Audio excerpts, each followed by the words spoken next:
Assalamualaikum warahmatullahi wabarakatuh. Alhamdulillah wassalatu wassalamu ala Rasulillah. Alhamdulillah para hadirin yang dirahmati Allah Subhanahu wa taala.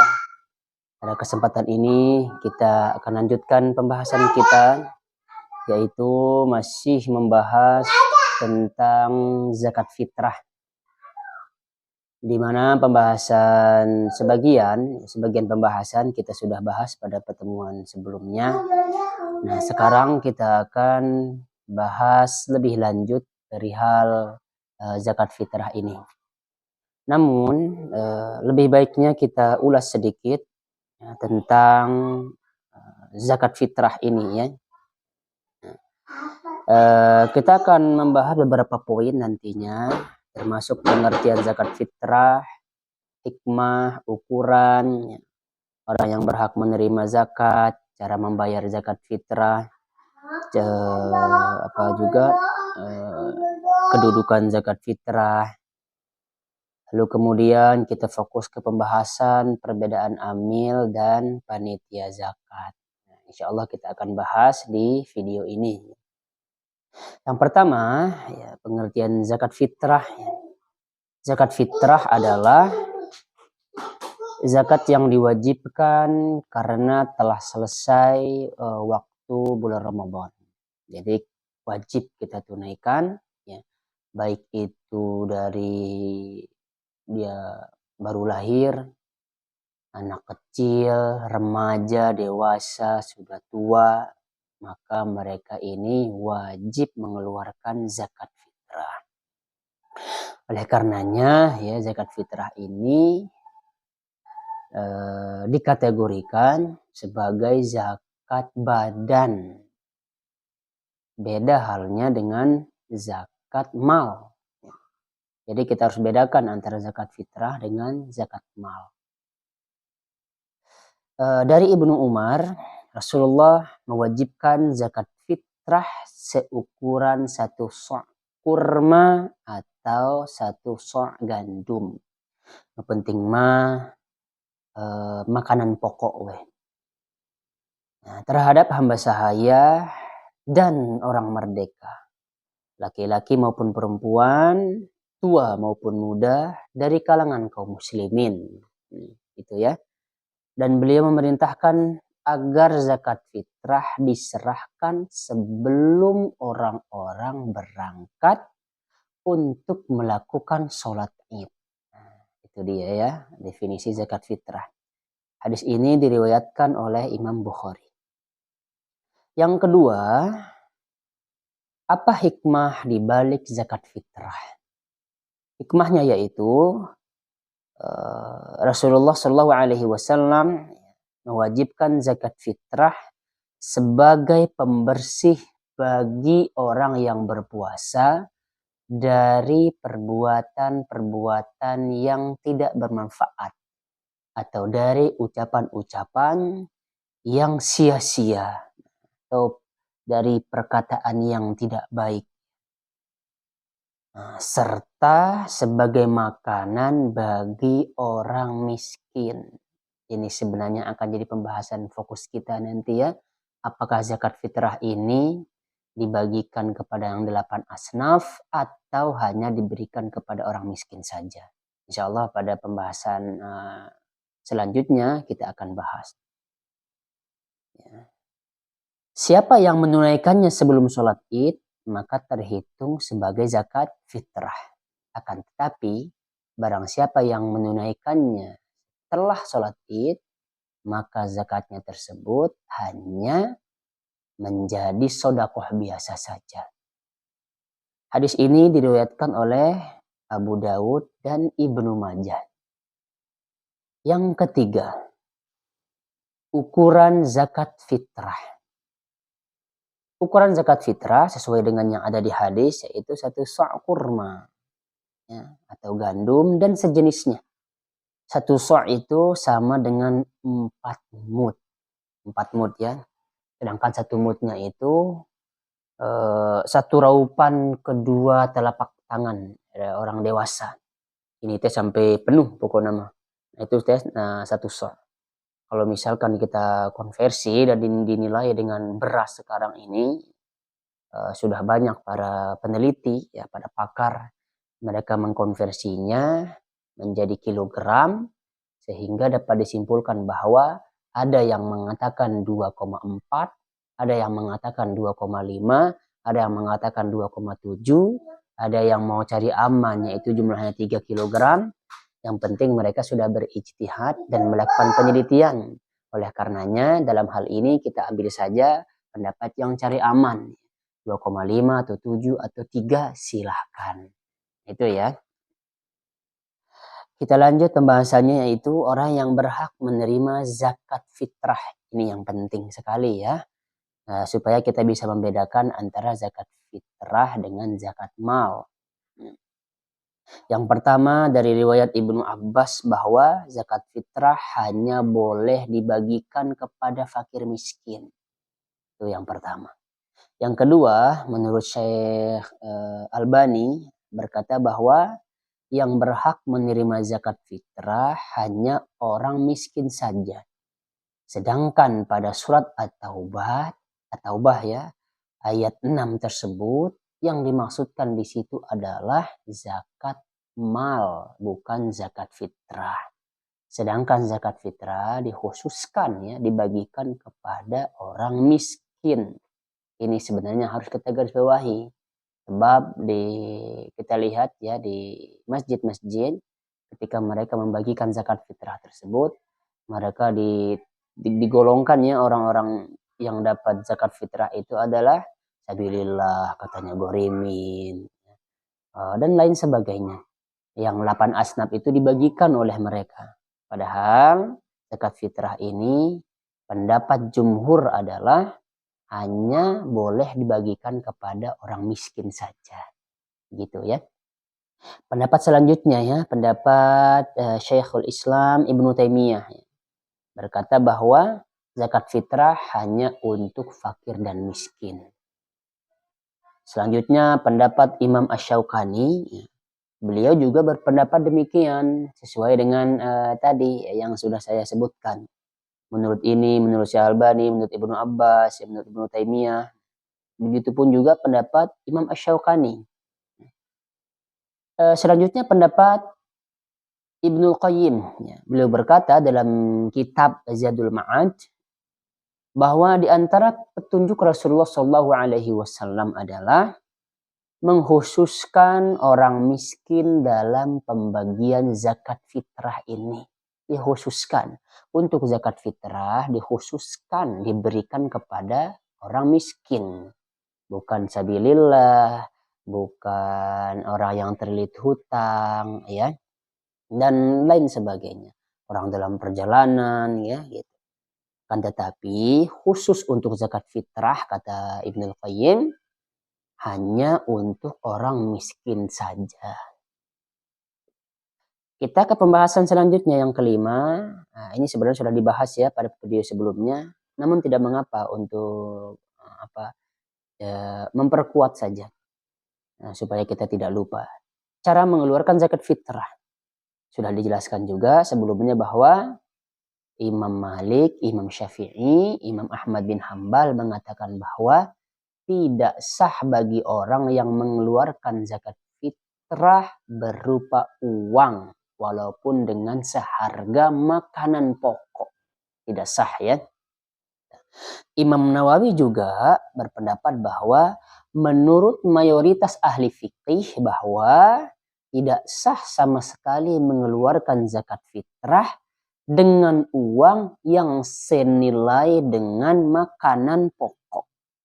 Sedangkan yang membolehkan hanyalah Imam Abu Hanifah. Oleh karenanya ya, kalau saudara-saudara kita yang membayar zakat dengan uang itu, berarti mereka mengikuti pendapat Imam Abu Hanifah. Akan tetapi para hadirin yang dirahmati Allah Subhanahu wa taala, yang harus diketahui di sini bahwa Imam Abu Hanifah berbeda pendapat beliau dengan 3 imam ini tentang makanan pokok tersebut. Ya, beliau mengatakan 3,25 atau ada yang mengatakan juga 3,8, bukan 2,5 ya. Kalau kita konversikan ke makanan pokok kita. Nah, jadi kalau misalkan mau bayar zakat fitrah dengan uang, harusnya seharga beras 3,25 atau 3,8. Kalau misalkan pakai seharga 2,5, berarti itu tidak sah. Nah, itulah ya. Namun, ya, selebih nama, bagaimana individu saja. Kita serahkan kepada individual saja. Akan tetapi kalau misalkan kita mengikuti pendapat jumhur dan cari aman, pakai beras saja. Karena zaman Rasulullah juga ada mata uang. Akan tetapi Rasulullah menyuruh orang bayar zakat fitrah itu dengan menggunakan kurma, dengan menggunakan gandum, atau dengan menggunakan makanan pokok. Kalau sekiranya uang itu untuk mempermudah, uang itu untuk begini dan begitu misalnya, tentulah Rasulullah akan menyuruh kita bayar zakat dengan menggunakan uang. Tidak perlu repot-repot mengangkat gandum dengan sekian kilo, nggak perlu. Cukup dengan pakai uang saja. Kalau sekiranya itu lebih efektif. Akan tetapi Rasulullah SAW menyuruh kita untuk membayar zakat dengan makanan pokok. Nah, itu ya. Pendapat Ibnu Hazm juga, ya. Ibnu Hazm mengatakan sama sekali tidak sah zakat fitrah, ya, berupa uang senilai dengan makanan pokok. Nah, ini ya pendapat Ibnu Hazm. Beliau juga mengatakan tidak sah sama sekali. Ya, walau bagi orang yang membayar zakat fitrah dengan uang senilai harga makanan pokok.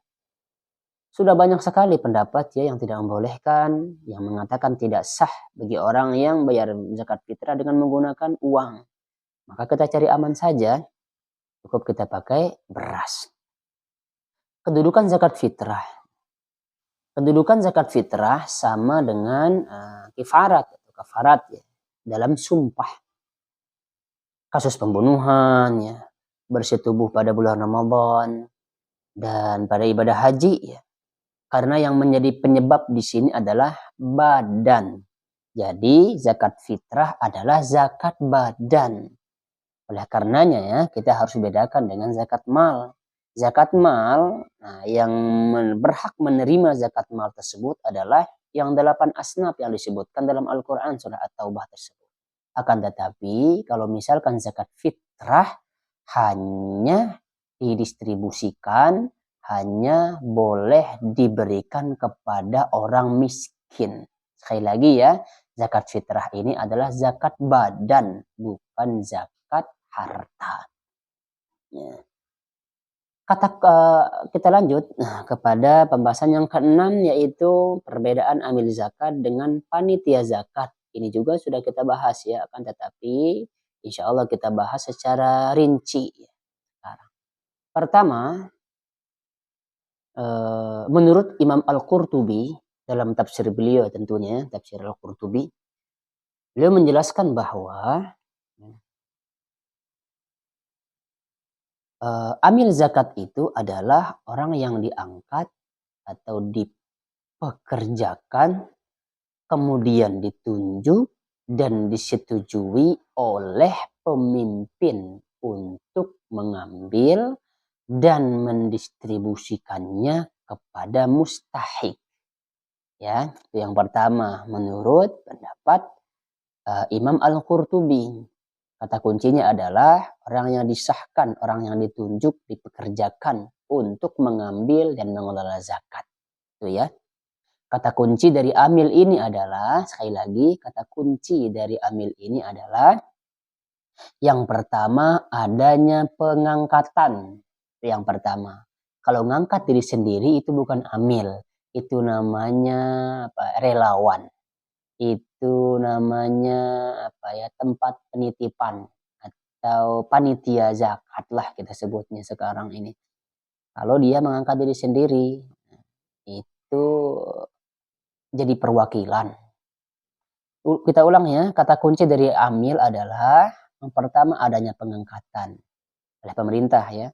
Yang kedua adanya pengesahan dari pemerintah.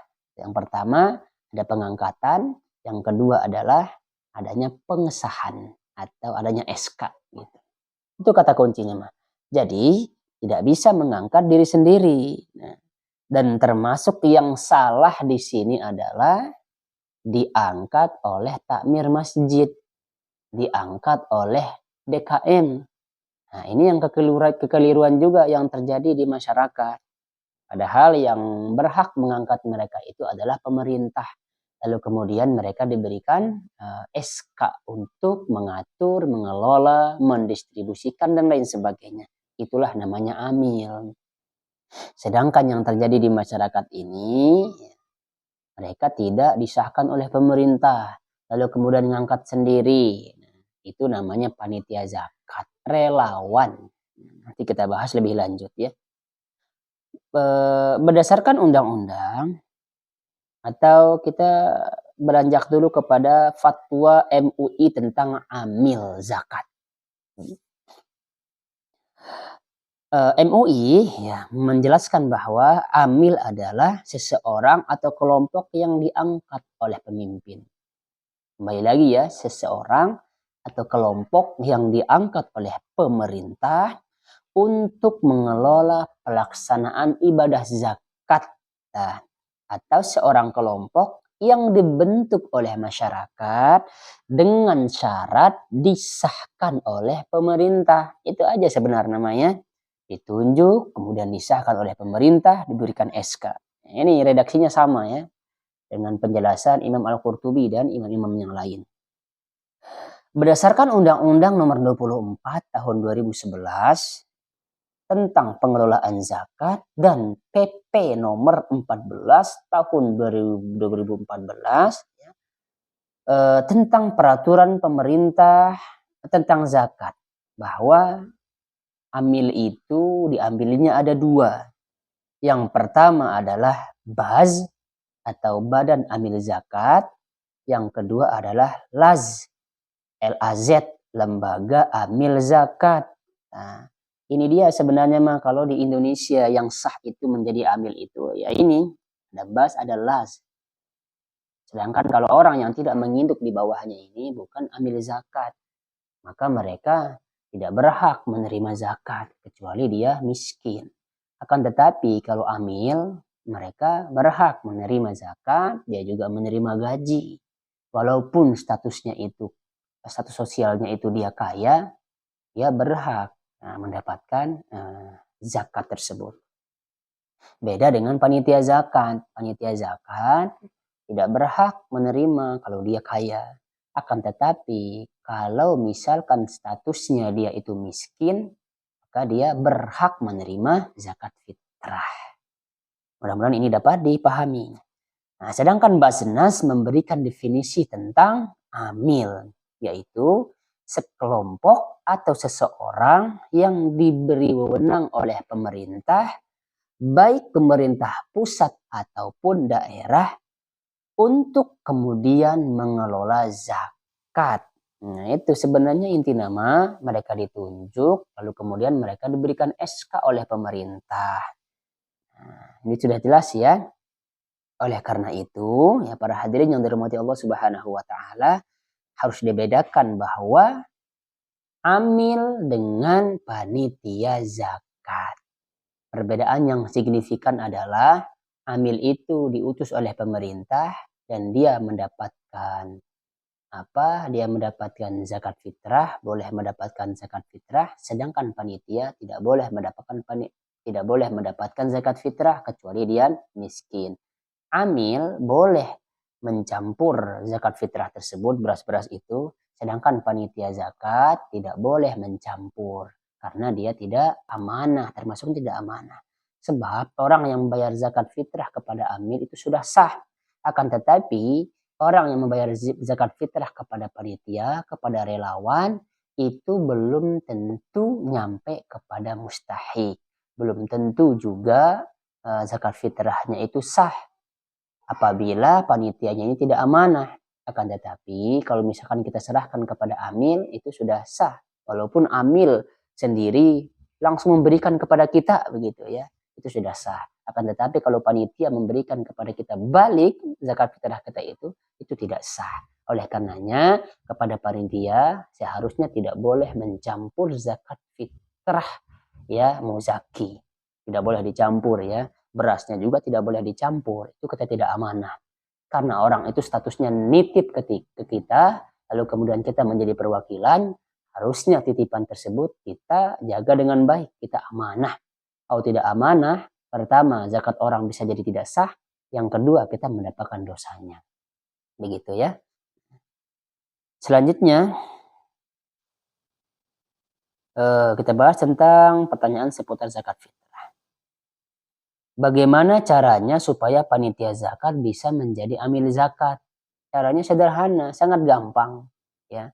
Cukup para takmir masjid atau Pak DKM ya mendata orang-orang, lalu kemudian datang kepada baz atau laz ya.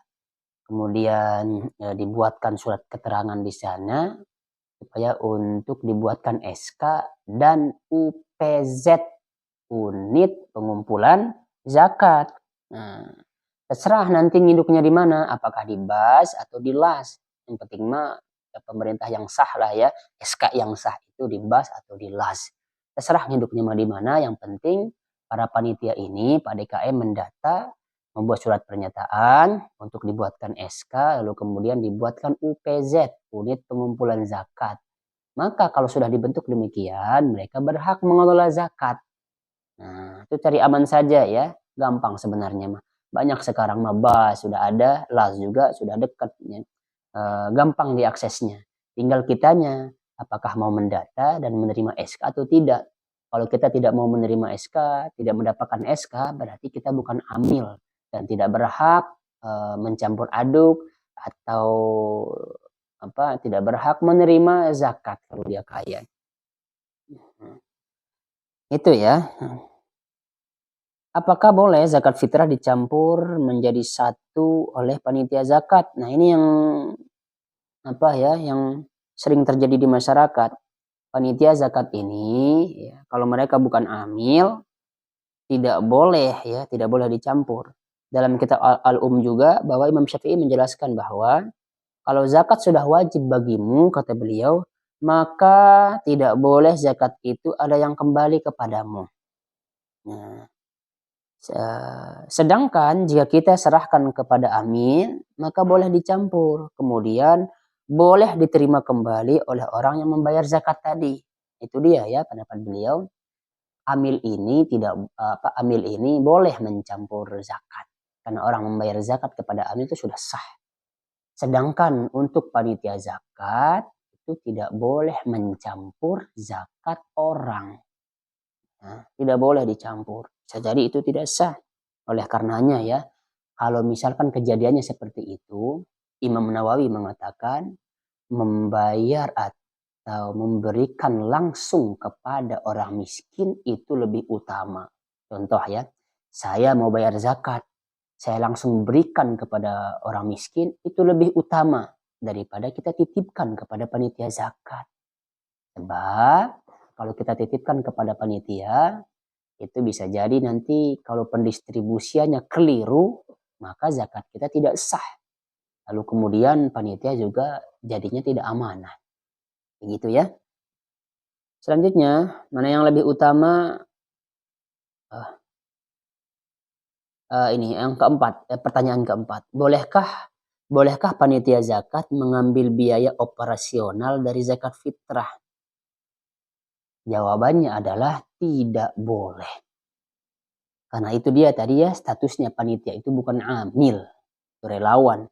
Jadi tidak boleh ya mengambil operasional ya, biaya operasional itu dari zakat fitrah orang.